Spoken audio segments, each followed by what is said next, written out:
ಆತ್ಮೀಯ ವಿದ್ಯಾರ್ಥಿಗಳೇ, ಇವತ್ತು ನಿಮ್ಮ ಪಠ್ಯಕ್ರಮದಲ್ಲಿರುವಂತಹ chapter 4 methods of data collection, ಮಾಹಿತಿ ಸಂಗ್ರಹಣೆಯ ವಿಧಾನಗಳು ಅಂತ, ಅದರಲ್ಲಿ ಪ್ರೈಮರಿ ಡೇಟಾ ಅಂತ ಇದೆ, ಪ್ರಾಥಮಿಕ ಮೂಲಗಳ ಬಗ್ಗೆ ಇವತ್ತಿನ ಒಂದು ವಿಡಿಯೋದಲ್ಲಿ ಚರ್ಚೆ ಮಾಡೋಣ. ಮೆಥಡ್ಸ್ ಆಫ್ ಡೇಟಾ ಕಲೆಕ್ಷನ್, ಮಾಹಿತಿ ಅಥವಾ ದತ್ತಾಂಶ ಅಂತಾನೂ ಕರೀತಾರೆ. ಡೇಟಾಕ್ಕೆ ದತ್ತಾಂಶ ಅಂತಾನೂ ಕರೀತಾರೆ ವೈಜ್ಞಾನಿಕ ಭಾಷೆಯಲ್ಲಿ. ಮಾಹಿತಿ ಸಂಗ್ರಹಣೆಯ ವಿಧಾನಗಳು ಅಥವಾ ದತ್ತಾಂಶ ಸಂಗ್ರಹಣೆಯ ವಿಧಾನಗಳು ಅಂತ ಅಂದರೆ ಯಾವ ಒಂದು ವಿಧಾನದ ಮೂಲಕ ಸಂಶೋಧಕ ತನಗೆ ಬೇಕಾದಂತಹ ಮಾಹಿತಿಯನ್ನ ಸಂಗ್ರಹಿಸ್ತಾನೆ ಅಂತ. ಮೊದಲು ಮಾಹಿತಿ ಸಂಗ್ರಹಣೆಯ ವಿಧಾನಗಳಲ್ಲಿ ಎಷ್ಟು ಪ್ರಕಾರ ಇದೆ ಅಂತ ನೋಡೋಣ, ನಂತರ ಒಂದೊಂದಾಗಿ ಚರ್ಚೆ ಮಾಡೋಣ.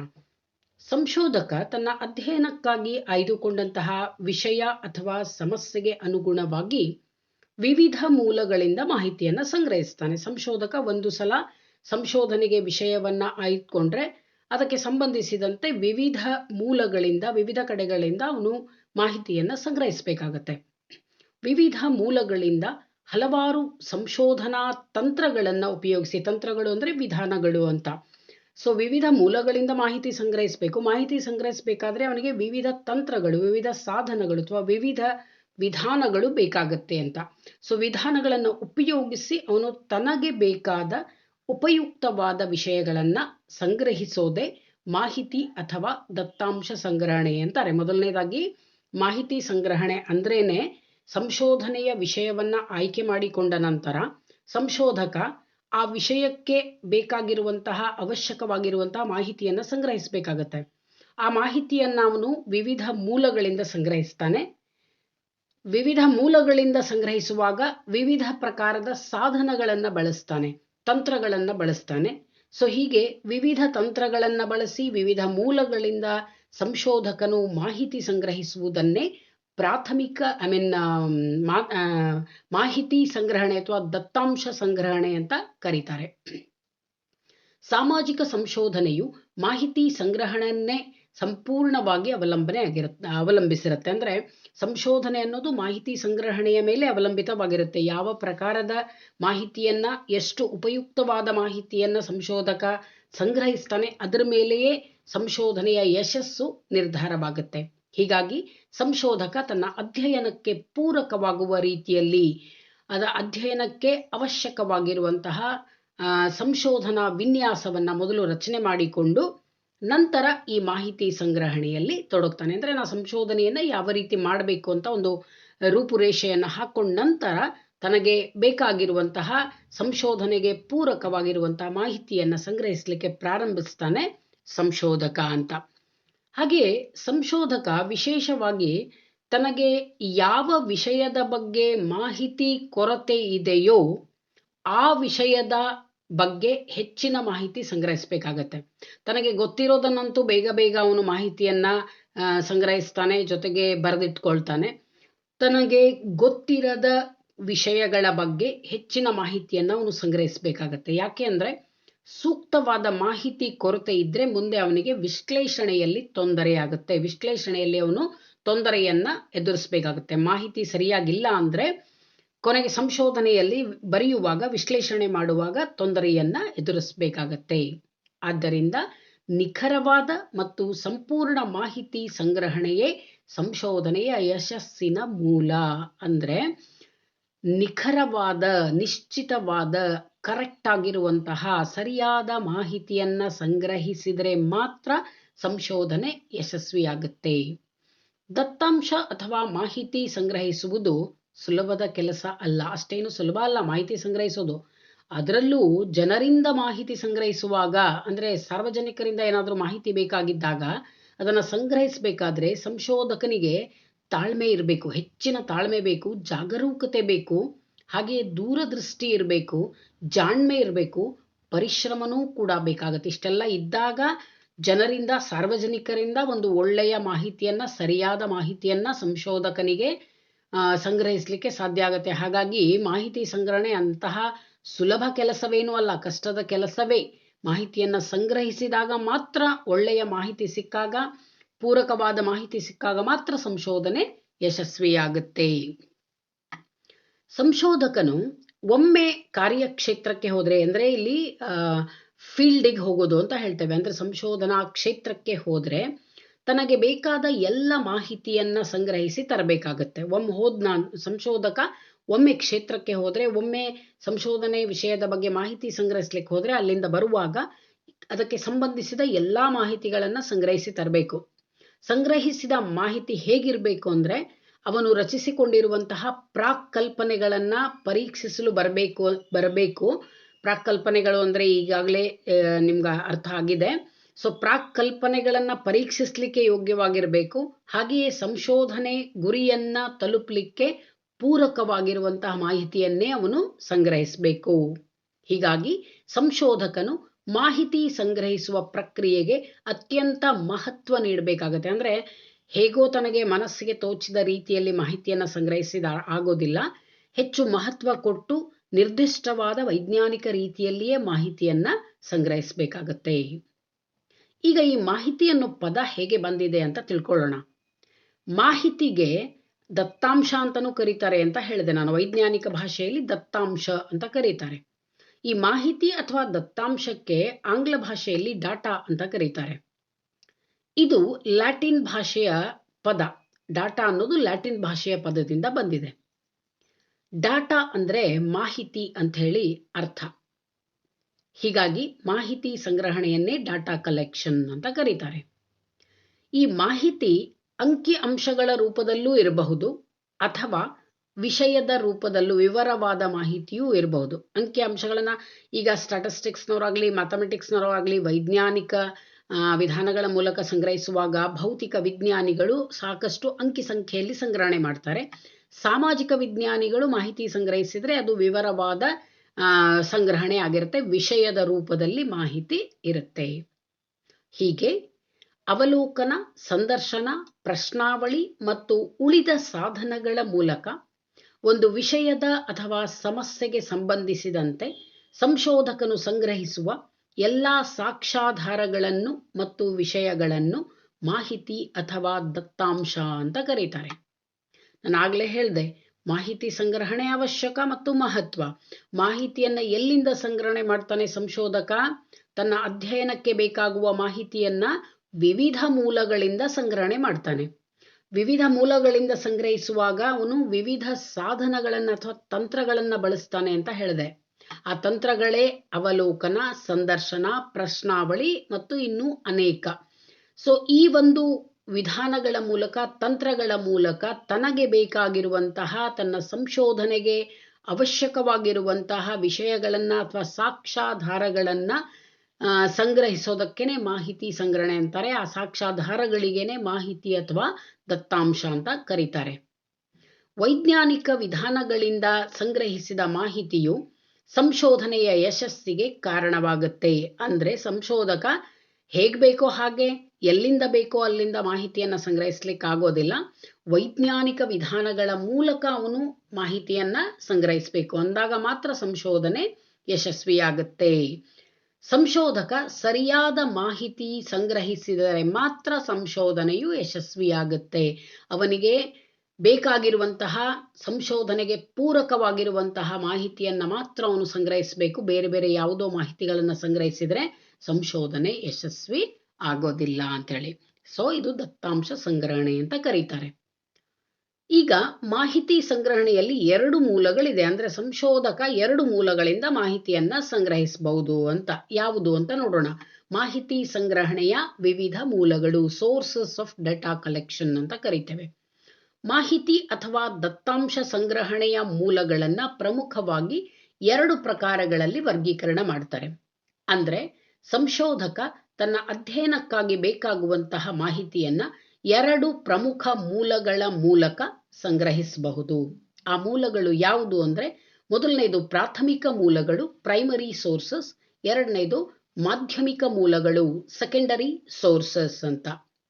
ಇವತ್ತು ಮೊದಲು ನಿಮಗೆ ನಾನು ಪ್ರಾಥಮಿಕ ಮೂಲಗಳು ಅಂದರೆ ಏನು ಅನ್ನೋದ್ರ ಬಗ್ಗೆ ಮಾಹಿತಿಯನ್ನು ನೀಡಲಿಕ್ಕೆ ಇಷ್ಟಪಡ್ತೇನೆ. ಸೊ ಮೊದಲನೆಯ ಸಂಶೋಧನಾ ಮಾಹಿತಿಯನ್ನು ಸಂಗ್ರಹಿಸುವ ಮೂಲ ಅಂದರೆ ಪ್ರಾಥಮಿಕ ಮೂಲಗಳು, primary sources, primary data collection ಅಂತಲೂ ಕರೀತಾರೆ. ಪ್ರಾಥಮಿಕ ಮಾಹಿತಿ ಸಂಗ್ರಹಣೆಯ ಸಂಗ್ರಹಣೆ ಅಂತಾನೂ ಕೂಡ ಕರೀತಾರೆ. ಸೊ ಏನಿದು ಪ್ರಾಥಮಿಕ ಮಾಹಿತಿ ಸಂಗ್ರಹಣೆ ಅಂದ್ರೆ ಏನು ಅಂತ ನೋಡೋಣ. ಸಂಶೋಧಕನು ತನ್ನ ಸಂಶೋಧನಾ ಕ್ಷೇತ್ರದಲ್ಲಿ ತಾನೇ ನೇರವಾಗಿ ಅಥವಾ ತನ್ನ ಸಹಾಯಕರ ನೆರವಿನಿಂದ ಸಂಗ್ರಹಿಸಿದ ಮಾಹಿತಿಗಳೇ ಪ್ರಾಥಮಿಕ ಮೂಲಗಳಿಂದ ಸಂಗ್ರಹಿಸಿದ ಮಾಹಿತಿಗಳು.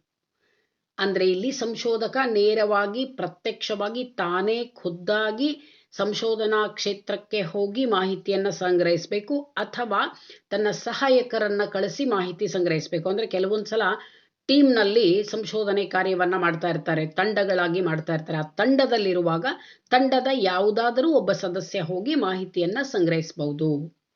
ಸಂಶೋಧನಾ ಕಾರ್ಯಗಳಿಗೆ ಹೊಸದಾಗಿ ಸಂಗ್ರಹಿಸಿದ ಮೂಲ ಸ್ವರೂಪದ ಮಾಹಿತಿಗಳನ್ನ ಪ್ರಾಥಮಿಕ ಮಾಹಿತಿ ಅಂತ ಕರೀತಾರೆ. ಮೊದಲು ಬೇರೆ ಯಾವುದೋ ಸಿದ್ಧಾಂತಗಳಲ್ಲಿರುವಂತಹ ಮಾಹಿತಿಯನ್ನ ಬಿಟ್ಟು ಕ್ಷೇತ್ರಕ್ಕೆ ಹೋಗಿ ಹೊಸ ಏನಾದರೂ ಮಾಹಿತಿಯನ್ನ ಕಲೆಕ್ಟ್ ಮಾಡಿದ್ರೆ, ಮೂಲ ಮಾಹಿತಿಯನ್ನ ತಿಳ್ಕೊಂಡು ಬಂದ್ರೆ ಅದನ್ನ ಪ್ರಾಥಮಿಕ ಮಾಹಿತಿ ಅಂತ ಕರೀತಾರೆ. ಸಾಮಾನ್ಯವಾಗಿ ಇಂತಹ ಮಾಹಿತಿಗಳು ಅಪ್ರಕಟಿತವಾಗಿರುತ್ತವೆ, ಅಂದ್ರೆ ಅನ್ಪಬ್ಲಿಷ್ಡ್, ಮುಂಚೆ ಎಲ್ಲೂ ಕೂಡ ಪ್ರಕಟಿತ ಆಗಿರೋದಿಲ್ಲ. ಪ್ರಾಥಮಿಕ ಮಾಹಿತಿಯು ಸಂಶೋಧಕನ ಕ್ಷೇತ್ರ ಕಾರ್ಯದ ಫಲವಾಗಿರುತ್ತದೆ. Field work. ಪ್ರಾಥಮಿಕ ಮಾಹಿತಿ ಅಂದ್ರೆ ಅವನು ಫೀಲ್ಡಿಗೆ ಹೋದಾಗಲೇ ಸಿಗುವಂಥದ್ದು, ಸಂಶೋಧನಾ ಕ್ಷೇತ್ರಕ್ಕೆ ಹೋಗಿಯೇ ಅವನು ಸಂಗ್ರಹಿಸುವಂಥದ್ದು. ಅಂದ್ರೆ ಕ್ಷೇತ್ರ ಕಾರ್ಯವು ಪ್ರಾಥಮಿಕ ಮೂಲಗಳಿಂದ ಮಾಹಿತಿ ಸಂಗ್ರಹಿಸುವಲ್ಲಿ ಪ್ರಮುಖ ಪಾತ್ರವನ್ನು ನಿರ್ವಹಿಸುತ್ತದೆ. ಕ್ಷೇತ್ರ ಕಾರ್ಯ ಇಲ್ಲದೇನೆ ಪ್ರಾಥಮಿಕ ಮಾಹಿತಿಯನ್ನ ಸಂಗ್ರಹಿಸ್ಲಿಕ್ಕೆ ಸಾಧ್ಯ ಇಲ್ಲ.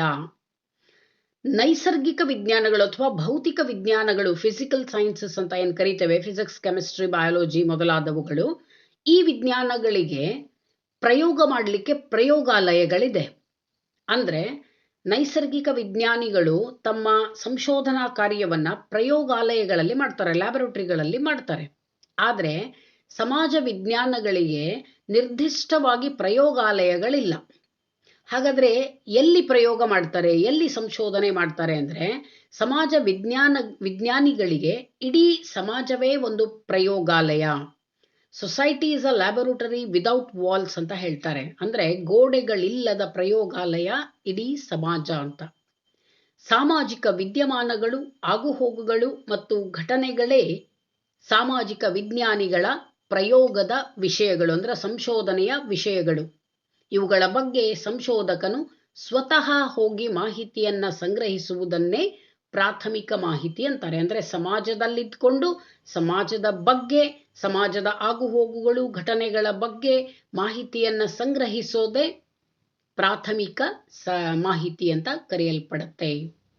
ಈಗ ಉದಾಹರಣೆಗೆ ನೋಡಿ, ಕಾರಾಗೃಹಗಳು, ಜೈಲ್ಸ್, ಮನೋರೋಗ ಚಿಕಿತ್ಸಾಲಯಗಳು, ಸೈಕಿಯಾಟ್ರಿಕ್ ಸೆಂಟರ್ಸ್ ಅಥವಾ ಮೆಂಟಲ್ ಹಾಸ್ಪಿಟಲ್ಸ್ ಅಂತ ಏನು ಕರಿತೇವೆ ನಾವು, ಅನಾಥಾಶ್ರಮಗಳು, ಆರ್ಫನೇಜಸ್, ವೇಶ್ಯಾಗೃಹಗಳು, ಬ್ರಾದಲ್ಸ್, ಆದಿವಾಸಿ ನೆಲೆ, ಟ್ರೈಬಲ್ ಕಮ್ಯುನಿಟೀಸ್ ಮುಂತಾದ ಕ್ಷೇತ್ರಗಳಿಗೆ ಭೇಟಿ ನೀಡಿ ಮಾಹಿತಿಯನ್ನು ಸಂಗ್ರಹಿಸುವ ವಿಧಾನವೇ ಕ್ಷೇತ್ರ ಕಾರ್ಯವಾಗಿರುತ್ತೆ. ಅಂದ್ರೆ ಇವಾಗ ನಾವು ಅಪರಾಧಿಗಳ ಬಗ್ಗೆ ಸಂಶೋಧನೆ ಮಾಡಬೇಕು ಅಂದ್ರೆ, ಉದಾಹರಣೆಗೆ ಅಪರಾಧಿಗಳು ಯಾಕೆ ಅಪರಾಧವನ್ನ ಮಾಡಿದ್ದಾರೆ, ಅವರ ಕೌಟುಂಬಿಕ ಹಿನ್ನೆಲೆ ಏನು, ಸಾಮಾಜಿಕ ಹಿನ್ನೆಲೆ ಏನು ಅಂತ ಹೇಳಿ ನಾವು ಸಂಶೋಧನೆ ಮಾಡಬೇಕು ಅಂದ್ರೆ ಕಾರಾಗೃಹಗಳಿಗೆ ಹೋಗಿ ಅಪರಾಧಿಗಳ ಬಗ್ಗೆ ಸಂಶೋಧನೆಯನ್ನ ಮಾಡುವಂಥದ್ದು. ಹಾಗೆ ಮನೋರೋಗ ಚಿಕಿತ್ಸಾಲಯಗಳಿಗೆ ಹೋಗಿ ಮನೋರೋಗಿಗಳ ಬಗ್ಗೆ ಯಾಕೆ ಅವರು ಮಾನಸಿಕವಾಗಿ ಅಸ್ವಸ್ಥರಾಗಿದ್ದಾರೆ ಅನ್ನೋದನ್ನ ಅಧ್ಯಯನ ಮಾಡಬೇಕು ಅಂದ್ರೆ ಅಲ್ಲಿಯೇ ಹೋಗಿ ನಾವು ಮಾಹಿತಿಯನ್ನ ಸಂಗ್ರಹಿಸಬೇಕಾಗತ್ತೆ. ಹೀಗೆ ನೇರವಾಗಿ ಅಧ್ಯಯನ ಕ್ಷೇತ್ರಕ್ಕೆ ಹೋಗಿ ಖುದ್ದಾಗಿ ಅಥವಾ ಪ್ರತ್ಯಕ್ಷವಾಗಿ ಸಂಶೋಧಕನೇ ಅಥವಾ ಆ ತಂಡದ ಸದಸ್ಯರೇ ಮಾಹಿತಿಯನ್ನ ಸಂಗ್ರಹಿಸೋದಕ್ಕೆ ಪ್ರಾಥಮಿಕ ಮೂಲಗಳಿಂದ ಸಂಗ್ರಹಿಸಿದ ಮಾಹಿತಿ ಅಂತ ಕರೀತಾರೆ. ಕ್ಷೇತ್ರ ಕಾರ್ಯದ ಮೂಲಕ ಸಂಶೋಧಕನು ಸಂಶೋಧನೆಯ ಉದ್ದೇಶವನ್ನ ಈಡೇರಿಸಲಿಕ್ಕೆ ಪ್ರಾಥಮಿಕ ಮೂಲಗಳಿಂದ ನೇರವಾಗಿ ಮಾಹಿತಿಯನ್ನ ಸಂಗ್ರಹಿಸ್ತಾನೆ. ಹೀಗಾಗಿ ಪ್ರಾಥಮಿಕ ದತ್ತಾಂಶಗಳು ಕ್ಷೇತ್ರ ಕಾರ್ಯದಿಂದ ಸಿಗುವಂತಹ ಮಾಹಿತಿಗಳು ಅಂತ. ಅಂದ್ರೆ ಕ್ಷೇತ್ರ ಕಾರ್ಯಕ್ಕೆ ಹೋದ್ರೆ ಮಾತ್ರ ಅದನ್ನ ಪ್ರಾಥಮಿಕ ಮಾಹಿತಿ ಅಂತ ಕರೆಯಲಾಗುತ್ತೆ. ಸಾಮಾಜಿಕ ಸಂಶೋಧನೆಯಲ್ಲಿ ಕ್ಷೇತ್ರ ಕಾರ್ಯ ವಿಧಾನದ ಮೂಲಕ ಮಾಹಿತಿ ಸಂಗ್ರಹಿಸಬೇಕೆಂದು ಆಗಸ್ಟ್ ಕಾಮ್ಟ್ ಹೇಳಿದ್ದಾರೆ. ಅಂದ್ರೆ ಕ್ಷೇತ್ರ ಕಾರ್ಯಕ್ಕೆ ಹೆಚ್ಚು ಮಹತ್ವವನ್ನ ಕೊಟ್ಟದ್ದು August Comte, father of sociology. August Comte ಅವರು ಸಾಮಾಜಿಕ ಸಂಶೋಧನೆಯ ಸಂಶೋಧನೆಯಲ್ಲಿ ಕ್ಷೇತ್ರ ಕಾರ್ಯ ವಿಧಾನದ ಮೂಲಕವೇ ಮಾಹಿತಿಯನ್ನು ಸಂಗ್ರಹಿಸಿದ್ರೆ ಸಂಶೋಧನೆಗಳು ಯಶಸ್ವಿಯಾಗುತ್ತೆ ಅಂತ ಹೇಳ್ತಾರೆ. ಸಂಶೋಧಕನು ತನ್ನ ಸಂಶೋಧನಾ ಕ್ಷೇತ್ರದಲ್ಲಿಯ ಎಲ್ಲ ಜನರೊಂದಿಗೆ ಬೆರೆತು ಅವರ ನಡೆನುಡಿ, ಭಾವನೆಗಳು, ಆಚಾರ ವಿಚಾರಗಳು, ಪದ್ಧತಿ, ಪರಂಪರೆಗಳು ಮುಂತಾದವುಗಳನ್ನು ಪ್ರತ್ಯಕ್ಷವಾಗಿ ಗಮನಿಸಿ ಅವುಗಳ ಬಗ್ಗೆ ಮಾಹಿತಿಯನ್ನು ಸಂಗ್ರಹಿಸುವುದನ್ನೇ ಕ್ಷೇತ್ರ ಕಾರ್ಯ ಅಂತ ಕರೀತಾರೆ. ಈಗ ನಾವು ಒಂದು ನಿರ್ದಿಷ್ಟ ಸಮುದಾಯದ ಬಗ್ಗೆ ಅಥವಾ ಸಮೂಹದ ಬಗ್ಗೆ ಸಂಶೋಧನೆ ಮಾಡಬೇಕು ಅಂದರೆ ಅಲ್ಲಿಯೇ ಹೋಗಿ ಇದ್ದು ಸ್ವಲ್ಪ ಕಾಲ ಅವರ ಜೊತೆಗಿದ್ದು ಅವರ ಜೀವನ ಶೈಲಿಯನ್ನು ಅರ್ಥ ಮಾಡಿಕೊಂಡು ಅವರ ಭಾವನೆಗಳನ್ನು, ಅವರ ನಡೆನುಡಿಗಳನ್ನು, ಆಚಾರ ವಿಚಾರ ಪದ್ಧತಿ ಪರಂಪರೆಗಳನ್ನು ಅರ್ಥ ಮಾಡಿಕೊಂಡು ಗಮನಿಸಿ, ನೇರವಾಗಿ ನಾವೇ ಗಮನಿಸಿ ಮಾಹಿತಿಯನ್ನು ಸಂಗ್ರಹಿಸೋದಕ್ಕೆ ಕ್ಷೇತ್ರ ಕಾರ್ಯ ಅಂತ ಕರೀತಾರೆ. ಈ ರೀತಿಯ ಕ್ಷೇತ್ರ ಕಾರ್ಯದ ಮೂಲಕ ಮಾಹಿತಿ ಸಂಗ್ರಹಿಸುವುದು ಇಂದು ಸಮಾಜ ವಿಜ್ಞಾನಗಳಲ್ಲಿ ಒಂದು ಅಂಗೀಕೃತ ಪ್ರಕ್ರಿಯೆ, ಮನ್ನಣೆ ಪಡೆದಂತಹ ಒಂದು ಪ್ರಕ್ರಿಯೆಯಾಗಿದೆ. ಒಟ್ಟಿನಲ್ಲಿ ಸಂಶೋಧಕನು ಸ್ವತಃ ಭಾಗಿಯಾಗಿ ಮಾಹಿತಿ ಸಂಗ್ರಹಿಸುವುದೇ ಪ್ರಾಥಮಿಕ ಮಾಹಿತಿ ಆಗಿರುತ್ತೆ. ಅಂದರೆ ಅಲ್ಲಿಯೇ ಹೋಗಿ ಅವನು ಇದ್ದು ಸ್ವಲ್ಪ ಕಾಲ ಇದ್ದು ಜನರೊಂದಿಗೆ ಬೆರೆತು ಮಾಹಿತಿಯನ್ನು ಸಂಗ್ರಹಿಸೋದೇ ಪ್ರಾಥಮಿಕ ಮಾಹಿತಿ ಅಂತ ಕರೆಸಿಕೊಳ್ಳಲ್ಪಡುತ್ತೆ.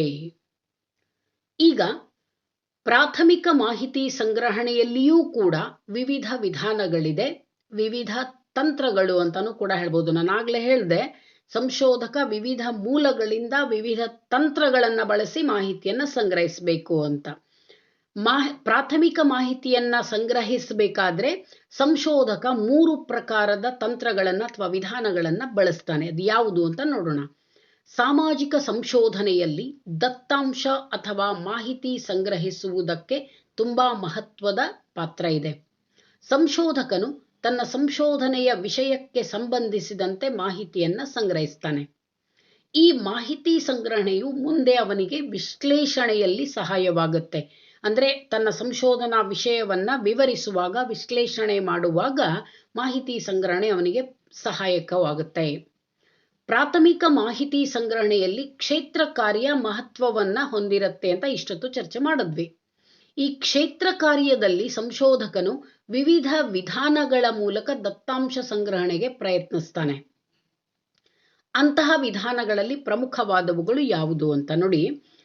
ಸಂಶೋಧಕ ಕ್ಷೇತ್ರ ಕಾರ್ಯಕ್ಕೆ ಹೋಗ್ತಾನೆ. ಒಂದು ಸಂಶೋಧನೆಯ ವಿಷಯವನ್ನು ಆಯ್ದುಕೊಂಡ್ರೆ ಸ್ವತಃ ಅವನೇ ಸಂಶೋಧನಾ ಕ್ಷೇತ್ರಕ್ಕೆ ಹೋದರೆ ಅಲ್ಲಿ ಅವನು ಹೇಗೆ ಮಾಹಿತಿಯನ್ನು ಸಂಗ್ರಹಿಸಬೇಕು, ಹೇಗೆ ಜನರನ್ನು ಭೇಟಿಯಾಗಬೇಕು, ಯಾವ ವಿಧಾನದ ಮೂಲಕ ಮಾಹಿತಿಯನ್ನು ಸಂಗ್ರಹಿಸಬೇಕು, ಯಾವ ತಂತ್ರಗಳನ್ನು ಬಳಸಿ, ಯಾವ ವಿಧಾನಗಳನ್ನು ಬಳಸಿ, ಯಾವ ಸಾಧನಗಳನ್ನು ಬಳಸಿ ಮಾಹಿತಿಯನ್ನು ಸಂಗ್ರಹಿಸಬೇಕು ಅಂತ. ಹೀಗೆ ಪ್ರತ್ಯಕ್ಷವಾಗಿ ಜನರಿಗೆ ಹೋಗಿ ಪ್ರಶ್ನೆಗಳನ್ನು ಕೇಳಿದರೆ ಕೆಲವೊಂದು ಸಲ ಅವನಿಗೆ ಮಾಹಿತಿ ಸಿಗಲಿಕ್ಕಿಲ್ಲ.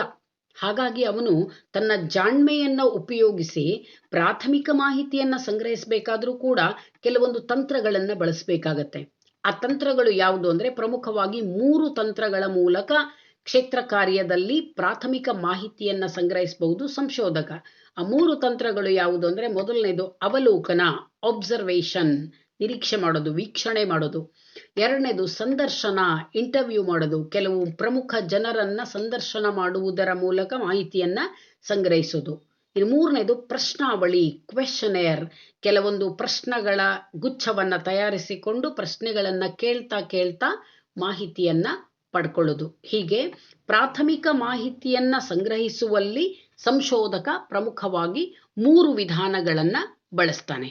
ಈ 3 ವಿಧಾನಗಳನ್ನು ಒಂದೊಂದಾಗಿ ನಾನು ಪ್ರತ್ಯೇಕ ವಿಡಿಯೋಗಳಲ್ಲಿ ತಮಗೆ ಮಾಹಿತಿಯನ್ನು ತಿಳಿಸಿಕೊಡ್ತೇನೆ. ಇದು ಪ್ರಾಥಮಿಕ ಮಾಹಿತಿ ಸಂಗ್ರಹಣೆ ಅಂದರೆ ಏನು, ಮಾಹಿತಿ ಸಂಗ್ರಹಣೆಯಲ್ಲಿರುವಂಥ 2 ವಿಧಾನಗಳು ಯಾವುದು ಅನ್ನೋದರ ಬಗ್ಗೆ. ಮುಂದಿನ ವಿಡಿಯೋದಲ್ಲಿ ಅವಲೋಕನ ಅಂದರೆ ಏನು, ಅದರ ಲಕ್ಷಣಗಳೇನು, ಅದರ ಪ್ರಕಾರಗಳೇನು ಅಂಥೇಳಿ ನಿಮಗೆ ತಿಳಿಸಿಕೊಡ್ತೇನೆ. ವಿದ್ಯಾರ್ಥಿಗಳೇ, ಸಮಾಜಶಾಸ್ತ್ರದ ಇನ್ನಷ್ಟು ವಿಡಿಯೋಗಳಿಗಾಗಿ ನನ್ನ ಸೋಷಿಯಲ್ ವೇವ್ಸ್ ಅನ್ನೋ ಯೂಟ್ಯೂಬ್ ಚಾನಲನ್ನು ಫಾಲೋ ಮಾಡಿ, ಸಬ್ಸ್ಕ್ರೈಬ್ ಮಾಡಿ. Thank you.